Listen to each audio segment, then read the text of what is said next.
Welcome to the deep dive. Today we're really getting into something foundational, unlocking the power of English vocabulary. Exactly. We're focusing on those absolute core words. The ones that really make a difference. That's right. Think of this as a kind of, well, a shortcut to fluency based on what language experts have found works. It's about identifying that crucial starting vocabulary. Okay, so our mission here is to unpack why these specific words are just so important, and then, how you can actually start using them quickly to boost your understanding, your communication. Yeah, get them integrated. And here's the thing that jumped out at me from the sources. It's pretty amazing. The 100 most common words. They apparently make up around 50% of everything we hear or read day to day. It's a huge proportion, isn't it? Half of all communication resting on just 100 words. It's kind of mind-blowing when you stop and think about it. It really is. And the why behind it is key. Our source material explains it well there. These words, they aren't fancy. They're not complex vocabulary. Yeah. They're more like the glue, maybe. Or the framework holding sentences together. Words like the, be, is, and. The nuts and bolts. Precisely. Without them, nothing else quite connects properly. So mastering them isn't just about knowing definitions. It's about freeing up your brain power. Okay, freeing it up to focus on the other stuff. The more specific words. Exactly. The nuance, the meaning.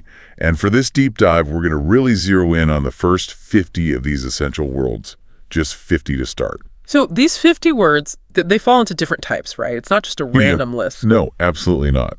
The sources categorize them, which helps understand their function. You've got the absolute essentials like the and be, then pronouns and possessives, words like it, you, her, very common. Makes sense. Then basic common verbs, think do, go, can. Also connecting words like on, but, with. The little words that do a lot of work. They really do. And finally, some words for describing and asking, like all or what. They're all building blocks. Okay, building blocks. I like that. So knowing the categories is one thing, but how do we actually, learn them effectively? The sources mentioned a practical approach. Yeah, a really powerful three-step approach. Yeah. Active learning is obviously the base, but the next two steps are where the real sticking power comes from. Right, making it last. So what's the first practical task? Okay, first up, flashcard creation.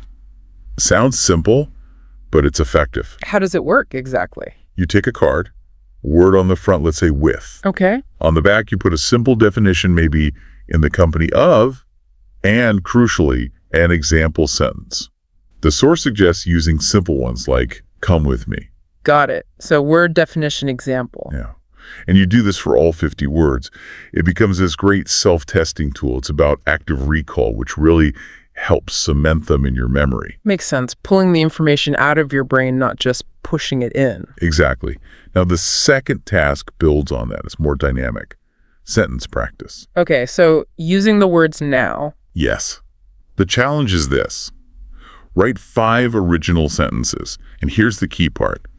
Each sentence needs to use at least 10 of the 50 words you've learned. 10? Wow. Okay. That sounds like it forces you to combine them. It really does. The source gives a good example, something like, I can see that one person is with her dog and they are on the street. Ah, I see. Look how many are packed in there. Right. You immediately see, I can see that. One is with her and they and loads of them. That definitely forces your brain to treat them as tools, doesn't it? Not just isolated words. That's the whole point. You're using them actively to build meaning, which speeds up fluency like you wouldn't believe. So bringing it all together then, if you really internalize these core 50 words, you're building a really solid foundation in English. A massive head start, truly. It feels counterintuitive that the simplest words are the most powerful, but the data shows they are. So it's not just about vocabulary size, but vocabulary type. Absolutely. And think about this. If just 50 simple words unlock basically half of everyday English, imagine what happens next. what possibilities open up. Right. When you can confidently use this core, you're not just understanding bits and pieces anymore. You can start building your own sentences, expressing your own ideas. You move from just recognizing words to really communicating. That's the goal, isn't it? Moving beyond just understanding to actually expressing yourself. That's the real power. So the advice is clear.